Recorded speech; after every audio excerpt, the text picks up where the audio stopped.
for the hour. I am Glendora Lashley. On June 8th, the THA announced some changes to the Unemployment Relief Program, URP. And this evening, we're going to be discussing the future of URP, or more so, a futuristic URP. And in studio with me this evening, we have Assemblyman Joel Notsi Sampson, the Assistant Secretary in the Division of Infrastructure, Quarries and Urban Development. And we also have his Technical and Engineering Advisor in that division, Dr. Ellis Boris. Good evening, gentlemen. Good evening, good evening. All right, so hot off the press, Assemblyman, on June 8th, you took Tobago by storm. According to what we saw, you said that you had been clamoring, making representation to the Executive Council so that we can have some changes to the Unemployment Relief Program. All right, and Dr. Boris, who was on within recent times, shared a little bit more in terms of the intended changes for the long term that you guys hope to see. All right, so this evening what we're going to do is have a conversation around those changes, because all of us heard about, you know, the big pay increase. That's what people that's what people were focusing on. I don't think that anybody is upset that the lower paid employees in Tobago has gotten an increase, but of course there's some, you know, with everything there would be some sort of reaction. So first off, I suppose I'll ask you, Assemblyman, Assistant Secretary, to share the vision for URP. All right, no problem. So And what brought about the changes? So good evening again to Tobago, good evening Glendora and the whole diaspora. Well, as you know, the Unemployment Relief Program is a wide range. So there are various items within. So it's not just limited to construction work, but there also is the Women's Program affiliated with it. There's the Agricultural Sector Program affiliated with it, and a whole lot of other itineraries. When I got to the division, Dr. Boris and I, we sat down and we decided we had to push URP in a different direction. Right. So in conversation, we decided to align it with the UN 2030 goals, the Human Capital Development Sustainability Program. So there the conversation started and we decided how we are going to go forward. So along with himself and Ms. Abigail Daniel, at that time we started the conversation. What can we do? How can we improve the URP? How can we improve the lives of the persons that are under the URP program? So a number of things came up. So, you know, we decided that what about the implementation of a training program where persons can become certified? Then we also looked at the idea of increases in salary, because when you looked at the salary, the wages of persons in 2022, while going through a pandemic, it was really disgraceful. So we decided that we had to do some things to uplift these workers, to boost their morale. Because when you look at the productivity and the works done by URP, it's second to none. In some cases, it's world class. Let me play a little bit of an advocate here for you. Do you think that perhaps making the change now with the salary, do you think that that might have been done too quickly? And I'm asking that in the context of their salaries are already low. The increase is a good thing, but it's still low compared. Now, as a politician, you may face a different kind of pressure as opposed to Dr. Boris, who is a technical officer. So at the end of this year, or next fiscal, you may find that those said people may be looking for another increase. Well, as my grandmother used to say, and Dr. Boris can attest, half a loaf is better than no loaf. Right. You're at one level, and you got a tremendous increase that will assist with something more, because persons who are living on salaries of $79 per day and when you look at the increase from $79 to $149, you can do so much more with that if you steer it in the right direction. Right. So I don't think persons will have a problem. They are grateful for the increase, and we do look forward to the future as to how we can further increase that, maybe 2-3 years down the road. Okay, lovely. And at least I could add to the benefits that they are getting pertaining to the the circumstances that have changed, because at one time, you know, they had no sick leave, no arrangement, no vacation arrangement, no persons who are pregnant. There were no consideration for those persons. Right now,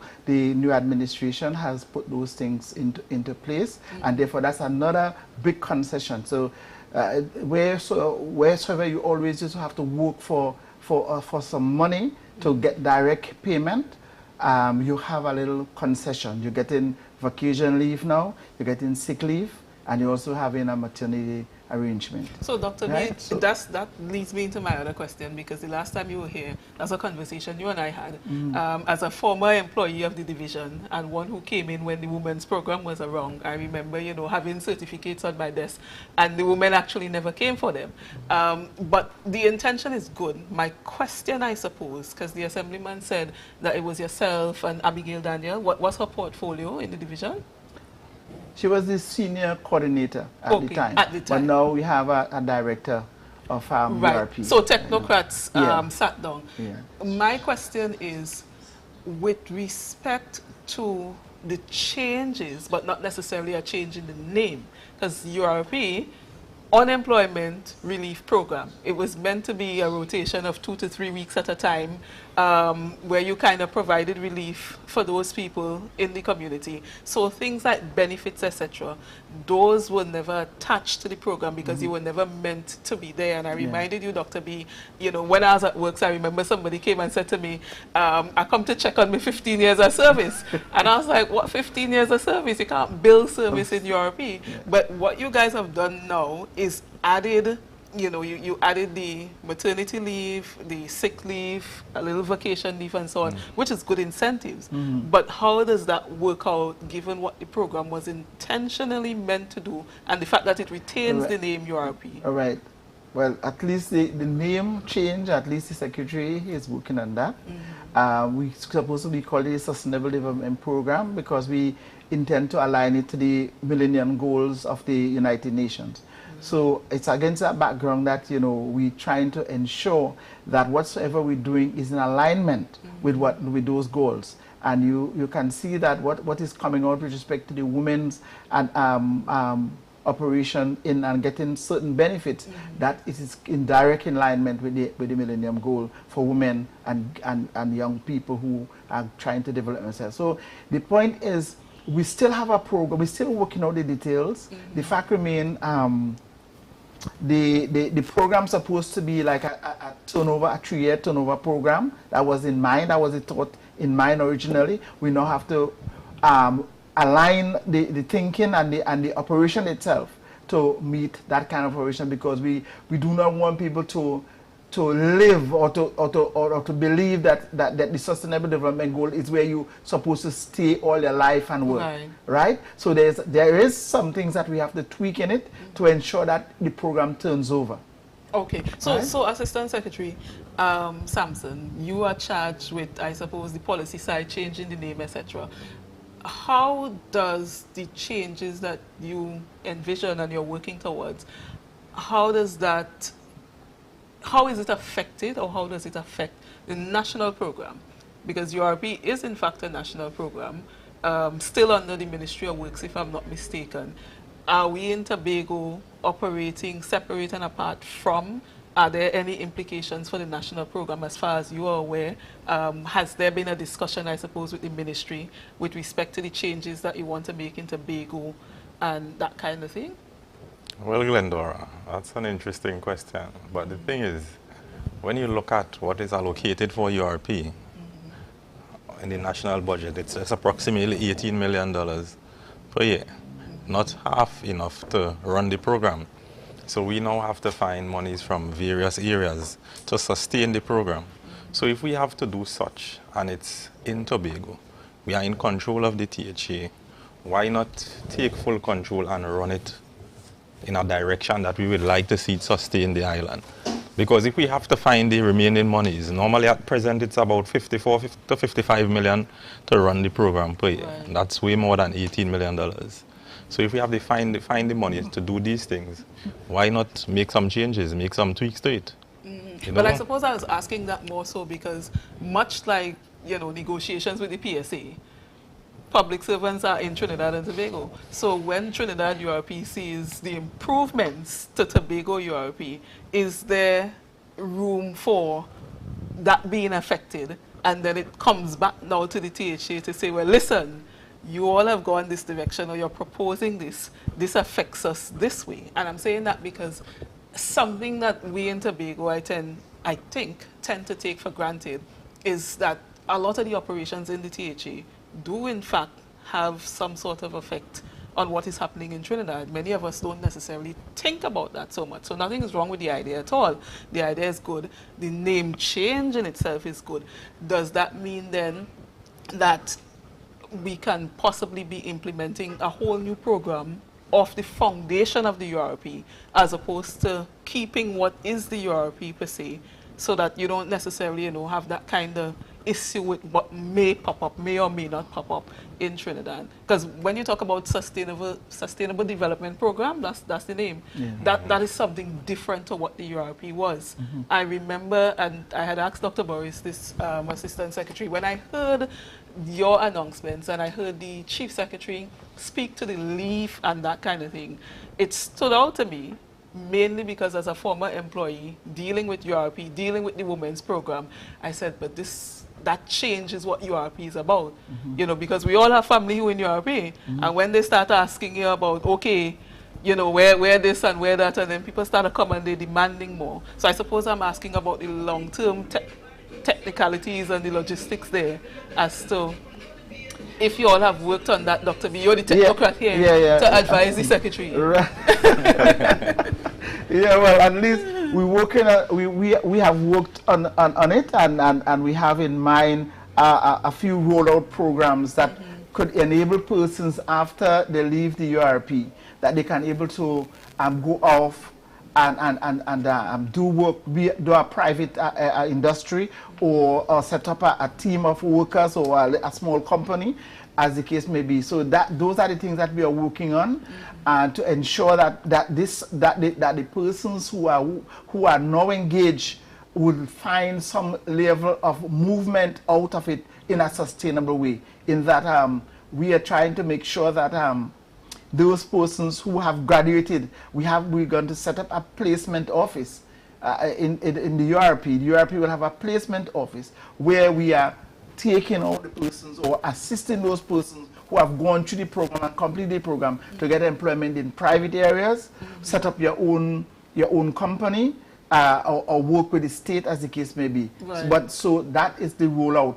After the training is all over, and we said, listen, your tenure here is complete, and but we need to help you forward. Either you set up your own business or set up your own company, or you work with the state, or you get placement in some other private organization. So those, like the women's program, URP originally had the core employment and so on. If I'm not mistaken, there was the component where we could, as non-government workers, community groups, you know, somebody in a village, write to the secretary or the assistant secretary and say, listen, I could buy some material, but I need some labor.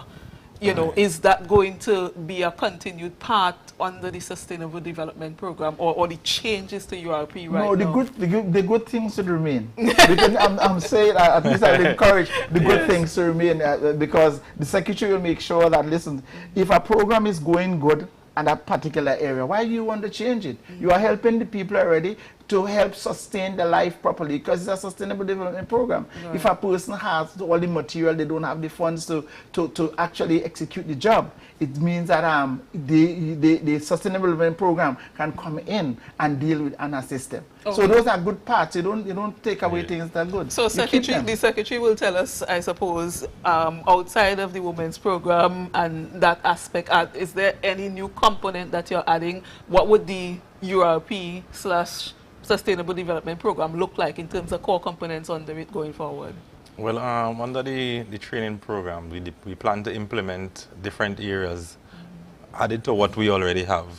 Those are still in the planning stages. We have engaged conversation with MIC recently as to how we can move forward and what other areas we can add to all the programs that we already have. So Dr. B and I, we are still at the processing stage of it, which will be rolled out pretty soon. You know, we don't want to come and say, well, X or Y, and then things don't go as planned. So, you know, we want to ensure that we have it concreted, and then we will come back to you and indicate what is the progress and what's going on. Okay, lovely. So what I'm also hearing is that the nature of the training as well seems to be improving if you're engaging MIC and that kind of thing. Actually, if I could interject here, the point remains the program will have on-the-job training. It will be separated in two segments. The on-the-job training arrangement, where there are some people who they would like a little bit of academics too, right? So we'll have that on-the-job training part where people are doing their skills, their carpentry, their masonry, etc., etc. And there are some people who definitely cannot take the academics at all. So there will be two types of certificate.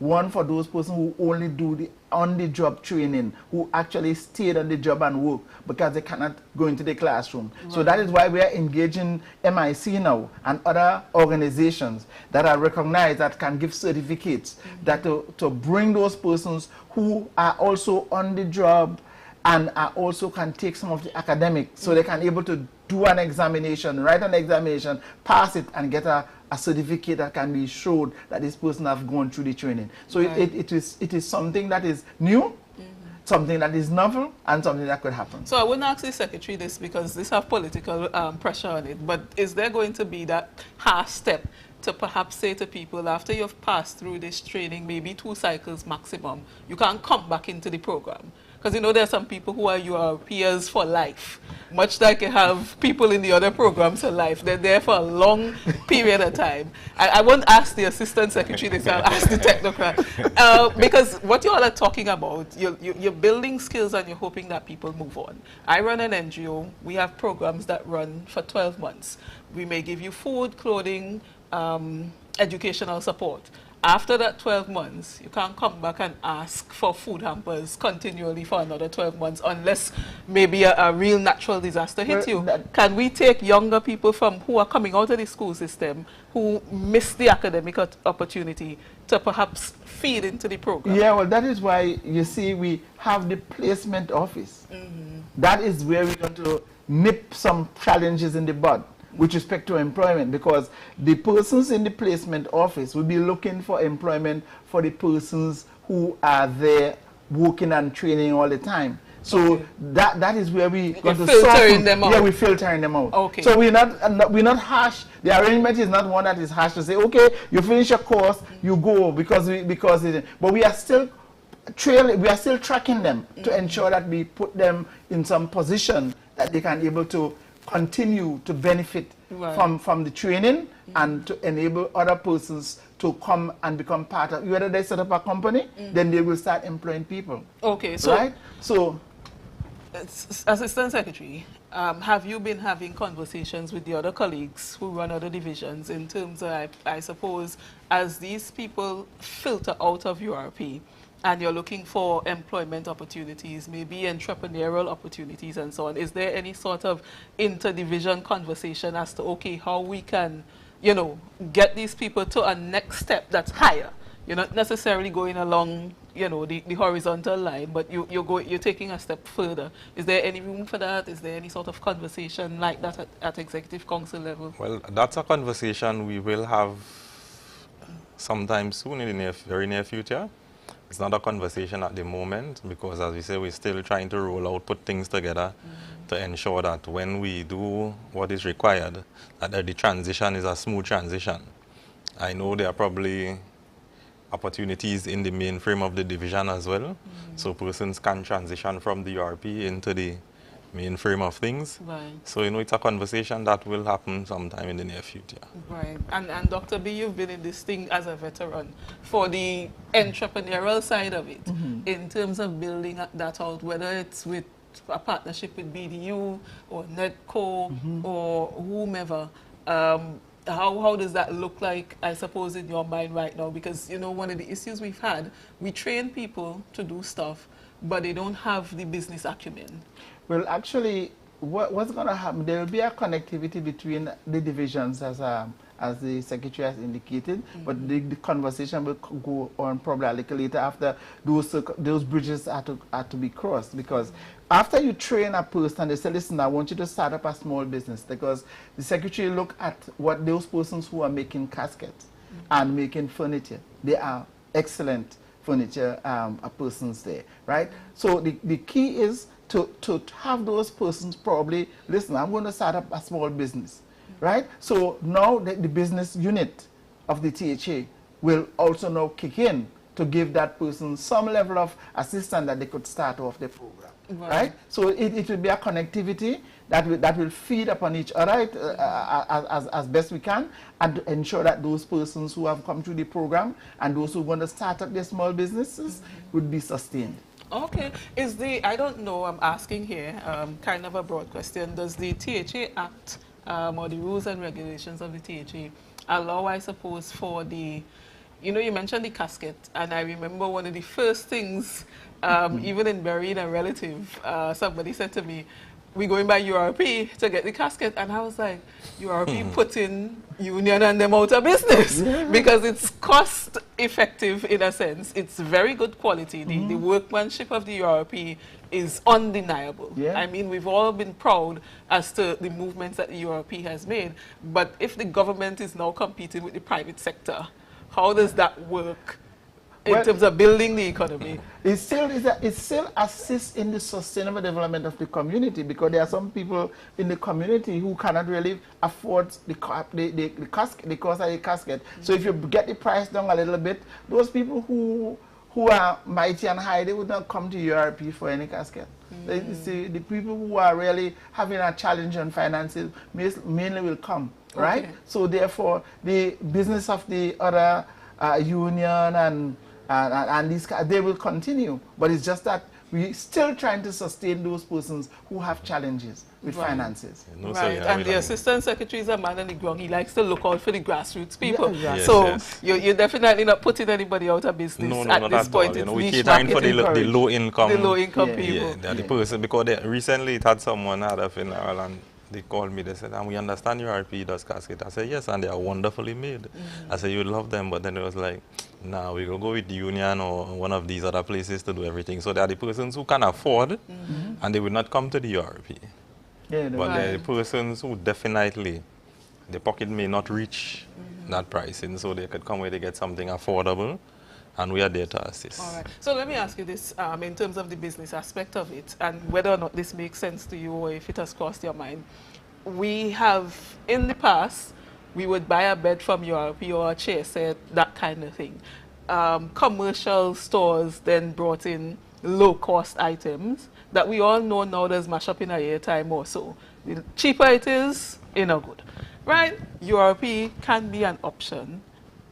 Or can it be an option to provide fairly good quality household furniture to the Tobagonians so that we get away from the having to have a lower budget and buying things that you need to replace every year? Is this something that you have considered at all?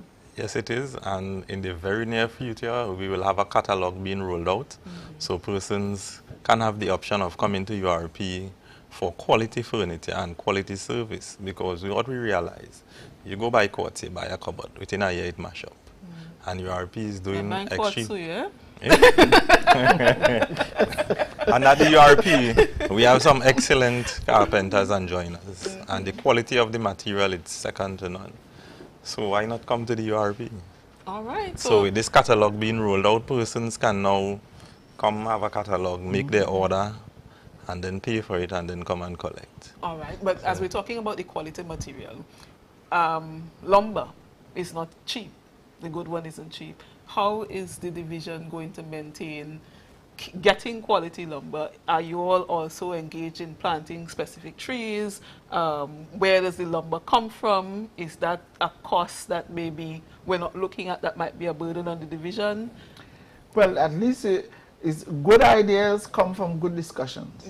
And as we roll out, the organic nature of our thoughts will bring other things into being. So therefore, we'll say, okay, the lumber may be too expensive now, or we could start now planting some trees to ensure that that we get a good crop of lumber that going forward, right? So all the good ideas we will put into play to ensure that the URP, the Sustainable Development Program, be in alignment with the Millennium Goals, that we can show that there is something meaningful is taking place within the Sustainable Development Program to ensure that Tobago looks equally as good as all the other countries in the world. At least, and the slogan is that make Tobago the greatest little island. That is the mantra.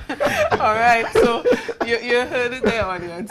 If you're now joining us, you're looking at 40 Hour, and I have in studio with me the Assistant Secretary in the Division of Infrastructure, Assemblyman Joel Sampson, and Technical and Engineering Advisor in that division, Dr. Boris. We're going to take a short break and come back. We're talking about a futuristic URP, what that looks like and what it means for us here in Tobago. Stay with us. Everybody only worrying. Never ever worry. Don't mind how things looking hard. I tell them never ever worry. If your nice car get damaged bad, I tell them never ever worry. What I'm saying is true. So just consider Tatil is always right here for you. I tell them never ever worry. Don't mind if life make you sad. I tell them never ever worry. If your house get flooded out real bad, I tell them never ever worry. What I'm saying is true. So just consider Tatil is always right here for you. I tell them never ever worry. If sickness catch you off guard, I tell them never ever worry. If times fall on you real hard, I tell them never ever worry. What I'm saying is true. So just consider Tatil will always be here for you. Never worry about a thing. Tatil, where people are people. You know what I mean. MI4 Security Services Company is the most advanced security service in Tobago. Ask about our cash and transit service. It's safe, risk-free, reliable, and timely. We provide safe banking delivery for all business types and sizes with highly trained staff, 24/7 monitoring, coordinated emergency response, and a well-maintained fleet of armored vehicles. Contact us at 660-7723 or visit our website at www.mi4securitytt.com to sign up today. Excel Spa by Haley, where our highly trained staff are ready to deliver the top-class services in facial massages, waxing, nail enhancement, and body treatment.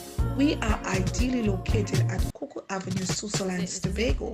You can find us on Instagram, Facebook, TripAdvisor, or you can call us on 730-0149.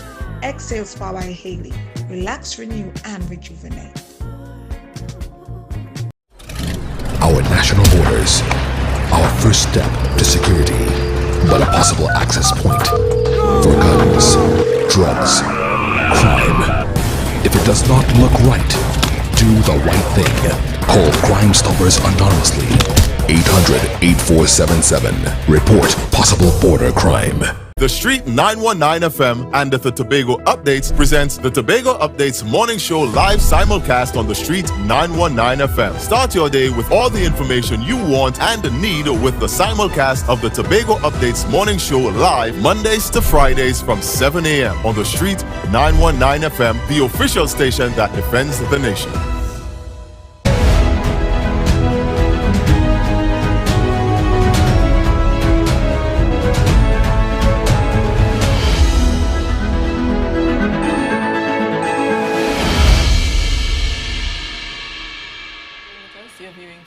We're talking about a futuristic URP, that's the Unemployment Relief Program, and the recent changes announced by the Tobago House of Assembly. In studio, we have Assemblyman Joel Sampson, that's the Assistant Secretary in the Division of Infrastructure, And next to him, we have Dr. Ellis Boris, the Technical and Engineering Advisor in said division. Certainly you heard about the changes with the salary and so on. We're not having a salary discussion. That's been exhausted. We're having a discussion around what to expect from URP in the future and how will URP positively improve the lives of Tobagonians, including that of the workers that are there. And just to read some comments from the live right now, somebody said, my bed and my dresser was built by URP. It is still the best. Another person said, my niece will be 22 years old and the crib looks brand new still. All right, so you have people on the live attesting to purchasing from URP and being happy even 22 years after. All right, so maybe the supervisors and the workers at URP, you can really take a bow, because I don't think any of us will say that the quality of your work is shoddy. What we're dealing with now is the policy side of things and how the changes would really benefit Tobagonians. Let's talk a little bit about the women's program. As Dr. Boris, you had mentioned, well, the Assemblyman mentioned that the URP, you guys hope to align this to the 2030 Sustainable Development Goals of the United Nations. And as you were saying, women is in fact a key element of that, being a vulnerable part of our society. Women and girls. Women and girls. So what will the women's program actually look like? What are you guys thinking about? Now, we know that you're still fleshing out some of the things. So before we get to Dr. Boris, Assemblyman, is there anything in particular, and maybe you could use the media now to try to force your colleagues to agree with you when you get to Executive Council for any changes? Is there anything in particular we don't need to force my colleagues at all, because what I envision, they are approved of and they like what they're hearing, especially in the women's program. So as Dr. Boris said, we will roll out some programs where that is concerned in addition to what is already existing. So, you know, we're going to do some courses for the women. So, as he said, we're going to do some sewing, baking, cosmetology, and a lot of other programs within the women's program itself, so that it will benefit the women of Tobago. Because, you know, in some areas, you find young persons saying, we can't get jobs, we don't get anything to do, no money coming in. But if you learn a skill, which is very important, which I can attest to as diploma, you know, learning a skill and having a skill, you can always sustain yourself, sustain your family. You can teach someone else the trade, you can employ someone as well. So this is the hope, and this is what we intend to achieve by rolling out some of these other adventures within the program. All right, so I guess we're looking forward to see what that would look like. Dr. Boris, with respect to taking the program even a bit further on the entrepreneurial side, you spoke about, you know, is there any particular core areas that you all are hoping to at least start off with, or this is still being fleshed out? Well, actually, we had a list, entire amount of courses that both male and female could be involved in, right? Some women like agriculture, some women like, well, they like to be caregivers. Those are some cosmetology. Somebody, you know, they could set up a small company. Okay, we taking care of X amount of persons, and these kind of small projects and programs. Because, you know, in the community, you always have elder persons who need to be taken care of, persons who may not be well. So therefore, a group of young ladies having trained on the caregiving program can able to say, listen, let us set up a little arrangement that we can able to take care of these persons, or things like that. So, and the cosmetology program is another one where women always like to look nice. So, you know, their hair, their fingers, the nails, etc., all those things. They will, if you have them trained in that area, they can also set up a little company or a little organization where they can take care of these circumstances for women. So it is not one that would be static. It is one that would be dynamic. So we expect that as the program rolls out, with more things that women can do and also men, the program will become so dynamic that people will be envious of persons who are in that program. All right. So in terms of the numbers of people that are in the program, what are the numbers looking like now, Secretary? Do you know how many people are currently employed, at least from the last time that you made an announcement to now? Currently, we have approximately, in the daily paid section, approximately 1,467 employees, to be exact. That figure may fluctuate because, you know, a few persons would have passed on during the pandemic. So, you know, we have to relook into those numbers. On the monthly paid side, it's somewhere in the region about 55. Okay. In terms of people, has people willingly left the URP, as in they have moved on and gone somewhere else? How does that look like in terms of turnover? Well, prior to my arrival, I'm not sure if persons would have left voluntarily.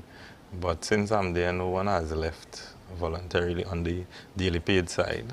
Okay. I know there are a few persons on the monthly paid side that their contracts would have come to an end.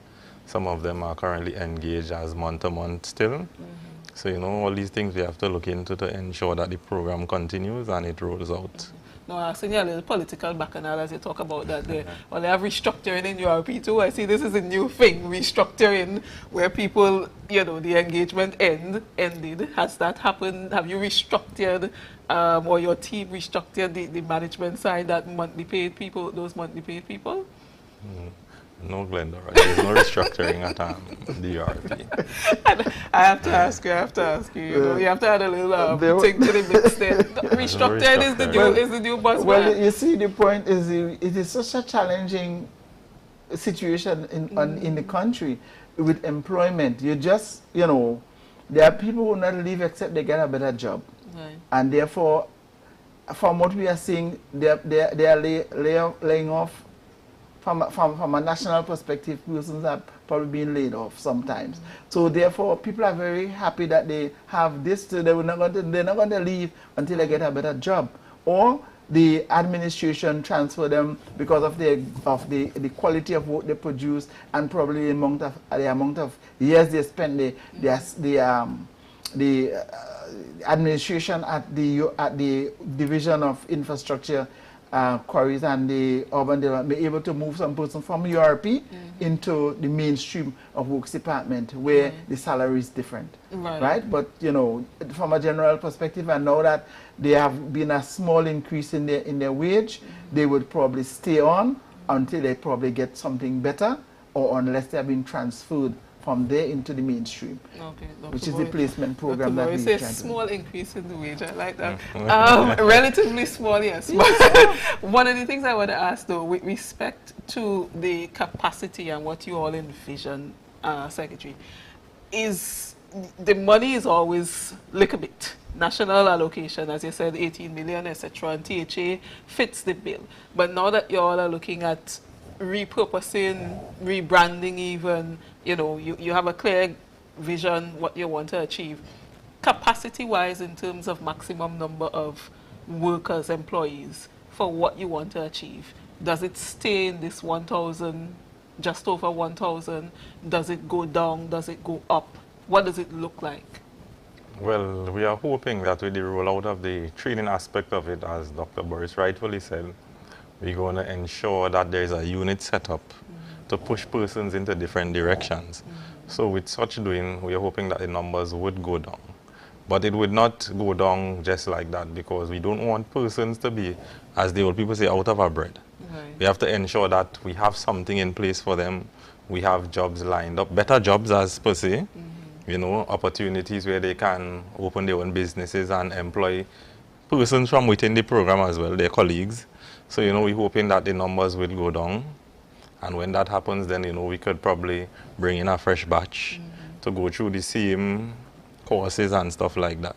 So it's not about persons having to worry about if after the period they would be sent home. Or it's none of that. We are going to ensure that something is in place, something better is in place for them at the end of the program. So that they make a smooth transition from the program. Seamless transfer of the workers from one point to the next. And that it will bring greater joy to the heart to know that you've been moved from one area of goodness into an area of betterment. Have you all had discussions just yet with even the business sector, the private sector? They are always asking about workers, and I remember in the past, Dr. B, I'm sure you remember, they pretty much hated European CPEP because they claimed that those programs took the labor away from them. Is there a move now to reignite conversations to say, well, okay, we will provide some training and we can filter these people into the workforce? Well, actually, that's what the placement office is going to do. As I said, we're going to set that placement office up so it can able to interface with the public and also the private sector to ensure that these seamless transfers take place of workers from URP into an environment where they can get something better.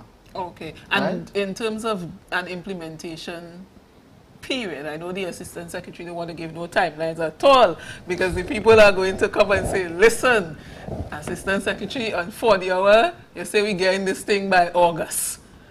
It's September right now, so asking you, the technocrat, what do you foresee? What do you project? Believing the Assistant Secretary, what do you project? The training program? Yeah, in terms of that placement, you know. Well, it is going along with the training, right? The training, we actually have the on-the-job training, right? We need to roll out the classroom training also, right? Which we know not all persons who are on the job training will be able to participate in, because some people get their concentration span is very small, and therefore they cannot able to do certain things. They might be very skillful with their hands, but with respect to writing and do things, they have a little shortcoming, right? So we are making allowances for everyone. Those who can take the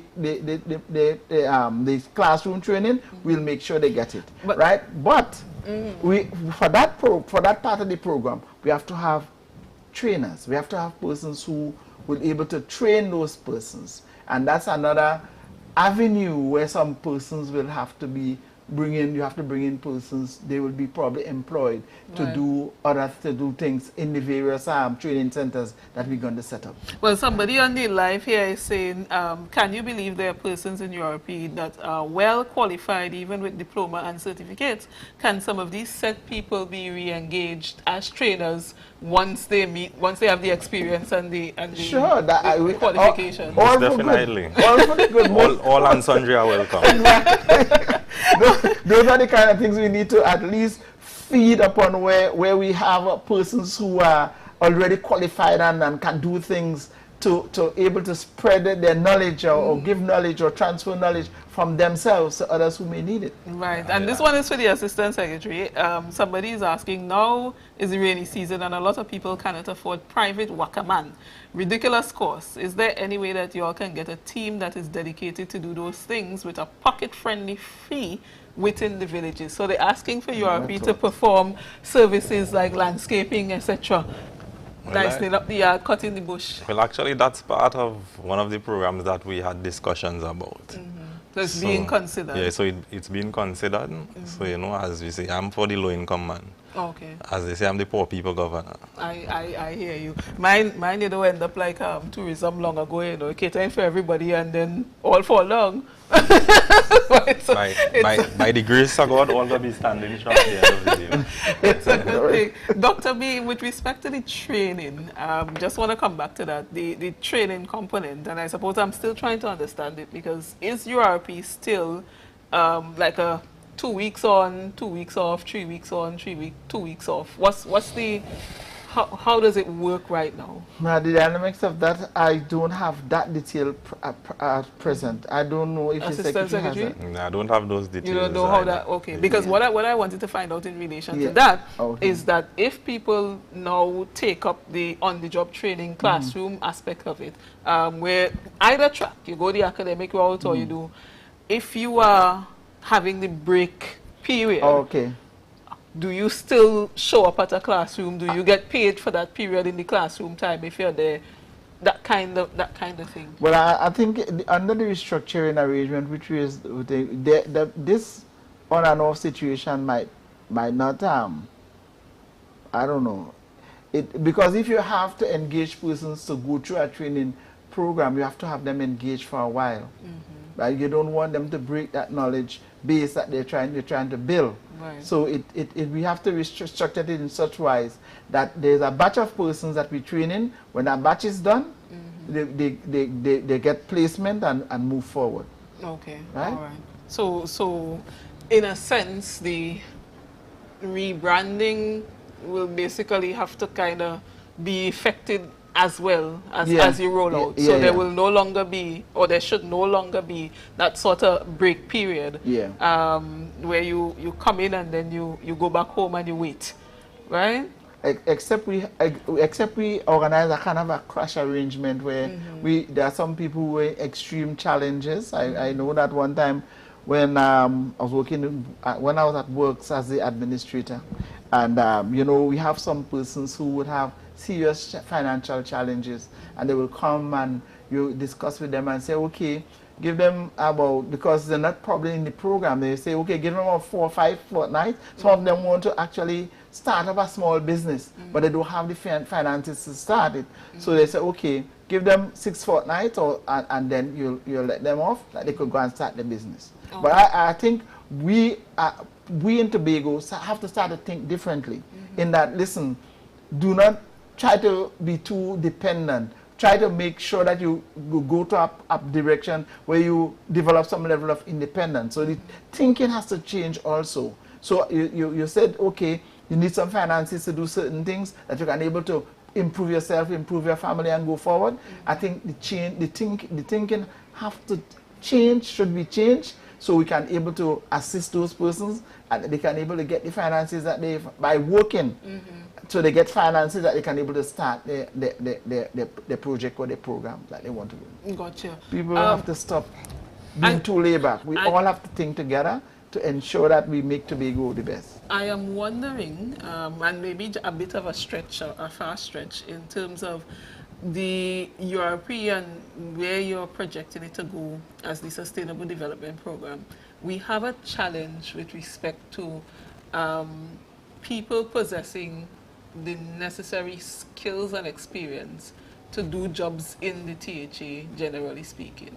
So yes, you're filtering into some places. Can it also, I suppose, take on a look where you're intentionally training people to get into some of the entry-level positions? So, you know, like, as opposed to coming straight out of school and wanting to be directly doing, you know, the big people work, maybe you come in and you do that additional training and you get the on-the-job experience. I don't know if this makes any sense to you at all. The other thing that crossed my mind is that right now we need childcare services throughout the THA. COVID has shown us that.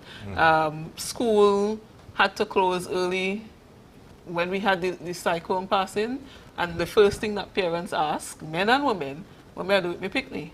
Right? And I have to say it like that because we're totally honest. That's the question people ask, what may I do with my picnic? And what the secretary and them want we for do, or what the minister and them want we for do? That's a real question. Yeah, can we use the women program, even the men's program, you know, to have people trained as caregivers and maybe dedicated spots, some of the buildings not so talala, but dedicated spots where there can be some form of childcare, maybe at a reduced fee, because I'm not in favor of doing everything for free, you know, to kind of assist with that. This is me stretching all the program beyond, I suppose, maybe what you want to do or what you have in mind.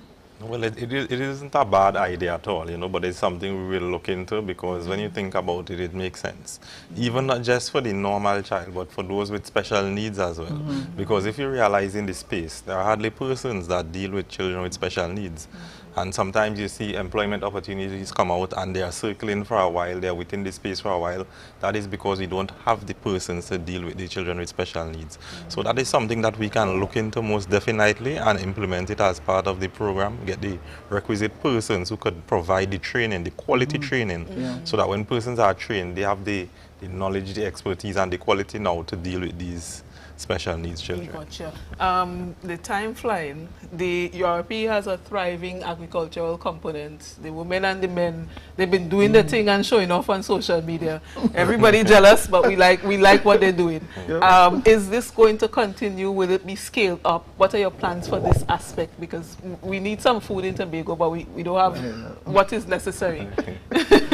Well, right, as I was thinking, and it's a conversation we have to continue to having, we want to align with TADCO.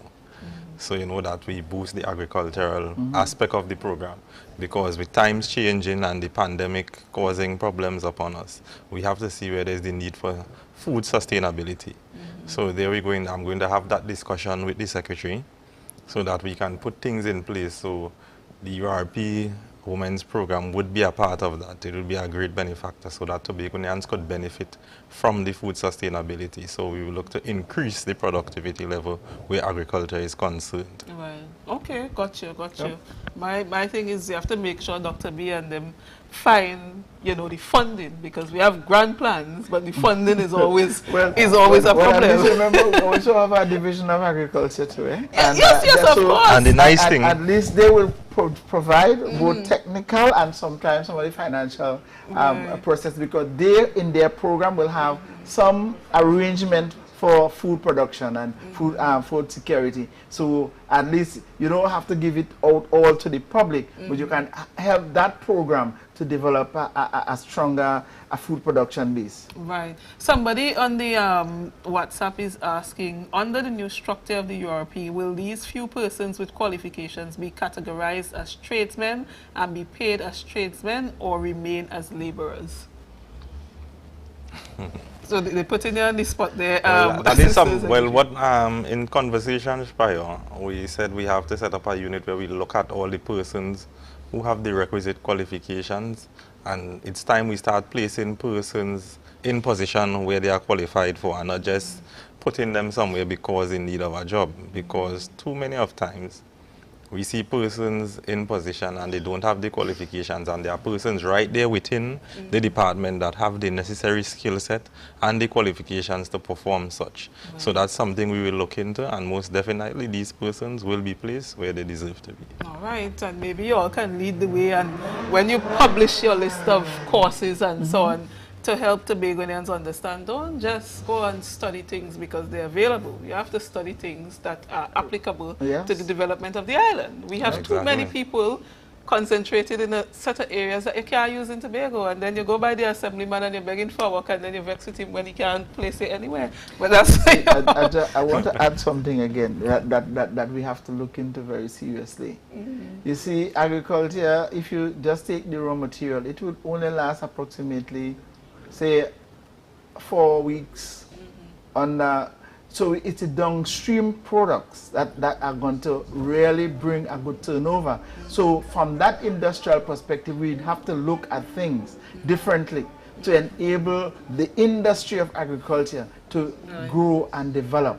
Because if I put some bananas on that table, 4 weeks, it ripe and it disappears. If I have a downstream product to deal with it, then it will last 2 months, 3 months, 5 months, as the case may be. So we have to start thinking of industrializing the agricultural products that we have. Right. Right? No, that will help. It will help the economy, and it will help to develop jobs for people also. Well, Dr. B, you're talking about a long-term plan. The Assistant Secretary, he might be dreaming long-term, but he's dealing with a four-year term at a time. Are you all considering, and again, it's a little longer term, but coming back to the funding, the THA is in a peculiar position when it comes to funding. We know that many Tobagoans may not necessarily understand how this works. Is there any sort of thoughts so far specific to the changes you want to see in URP about where we can get additional funding so that we don't necessarily have to via funds within the THA? Is there room for, you talk about modeling the UN Sustainable Development Goals, can there be potential funding coming from the UN, let's say, to modernize some of what you're doing? Is there a possibility for that conversation? Obviously, together with the central government, because the THA has to, has to fall in line where this is concerned. That's the legal requirement. Is that something you're like exploring? The possibilities are all there. When other countries see a two-world country probably assisting or doing certain things to assist their citizens in the best interest of the development of the country, there are some countries would want to inject some funds into it. So it's just that the THA now will have to start looking at those countries who would be interested to fund some of our program as best as possible so us to develop more rapidly. Okay.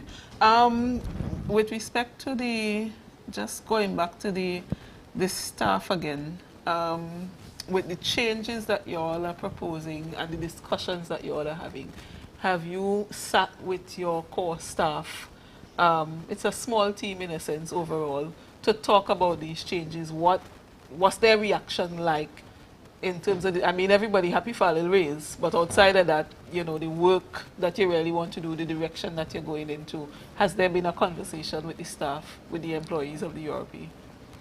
Well, prior to that announcement, we had a meeting. We held a meeting at Mason Hall Community Center with teams from on the north side, which is part of the majority of the URP. And we had at length discussions about the direction we want to go and how we intend to treat with it and deal with it, and how we expect the productivity level to increase and, you know, be more efficient and be effective. And persons were all in agreement. You know, you could see that their morale was already lifted, their spirits were high because of such announcements. And now that the reality is starting to come through, you can see the change in work ethic, the attitude in workers. So, you know, it's something that it will be good. It will be a good thing. It will work out right. You know, we will get more performance out of the workers. Tobago will benefit more, and we will move ahead to being the greatest little island on the planet. Assistant Secretary, I think you inherit a good thing, you know, because URP might be one of the only divisions in this space called Tobago that you're trying to make the greatest little island on the planet, who really efficient, doing the work, happy about it, and became proud. I mean, prior to your time, you started seeing the videos and so on. So you're coming in a nice thing and you're raising the level. That's a good thing. That's a good thing on your side. Is there anything, as we wrap up, that you guys did not share about your plans or about the URP that you would like the public to know? And you're going to come back and have your closing statement. Is there anything that you would like the public to know that you didn't share? Well, the only thing that I share with you, or be part of the public, is that the funding will come from the URP, but the name, the branding, Sustainable Development Program, which is it would be something from the THA, so to rebrand the product, because the product has some challenges when it's called by a particular name. But if you're rebranding the product to make it, you know, a vibrant operation, you have to rebrand it, and therefore I'm saying the name change. Many of the people who are presently called URP workers, they have welcomed the name change. Okay. As far as I understand, when we were at the program in the meeting that the Assistant Secretary has spoken about at Mason Hall North Side, they were glad to know that the name would be changed to the Sustainable Development Program, and so the rebranding has to start. Right. So it's sort of like those big businesses. You have a big company, but they have little things on the with a name. You know, trading as this. Exactly. All right. Right. So I think that is something that the URP workers are looking for. The present URP workers are looking at their rebranding program, and they could be able to move a little bit braver. They already start to get brave because they get more money in their pocket, and they are gaining more recognition, and therefore that is what something will drive the process in a more positive direction. Okay, right. So, Assistant Secretary, somebody said most of these workers should be used for agricultural purposes so that Tobago can sustain itself with food and pay themselves through sales and export the surplus of their Caribbean neighbor. Just something for you to think about on the live. Is there, before you make your closing comments, is there anything that you want to share, or we should let Dr. B make his closing comments and come to you? We could let Dr. B make his closing comments. All right, so we'll have Dr. Morris make his closing comments, and then we'll have closing comments from the Assistant Secretary. All right. From what I've seen, what is taking place, I'm pleased that the URP program, or the Sustainable Development Program, is being lifted at a next level, that it is not being kept down and people being frustrated and people do not like the name that they're being called, and you call a name and then you feel people just get depressed. So if they become rebranded as the Sustainable Development Program, they know that they are contributing to the development of Tobago. They are part of the program going forward, where they will be producing more food stuff, where they will be doing a better job for their fellow men, and that for themselves, the dignity that goes along with that. People do not like to probably get handouts or like things for free. People like to work, and when you work, you feel proud of yourself. You build stronger and better self-esteem. So therefore, we just try to encourage our fellow men to be a part of the program, or continue to be part of the program, and to assist themselves and assist their fellow men going forward under this rebranding the Sustainable Development Program. All right, and we'll have the closing comments from the Assistant Secretary. Well, I just want to close by saying that with the rollout of this program, it's intended to give persons a hand up and not a handout. You know, if the more persons you empower, they can empower other persons, and thus helping us reach the level and attain the success that we require. I must thank the workers, the hard-working workers at the URP, for their dedication and commitment thus far, for the support given to me since my time there. I must say that it's a pleasure working along with them. They deserve all the praise, because they are the ones that are getting the work done. We are just the policy makers. We just try to put things in place for betterment for them. You know, it's a transition. You know, it's going to be a smooth one. You know, I just encourage each and every one of them to, you know, up their standards some more, as they have done in the past few weeks.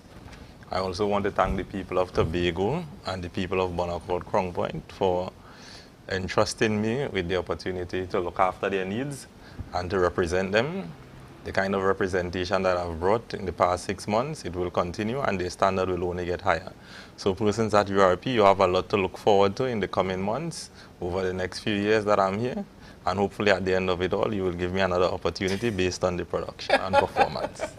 Thank you very much. Spoken like a true politician. Hey, minding his business.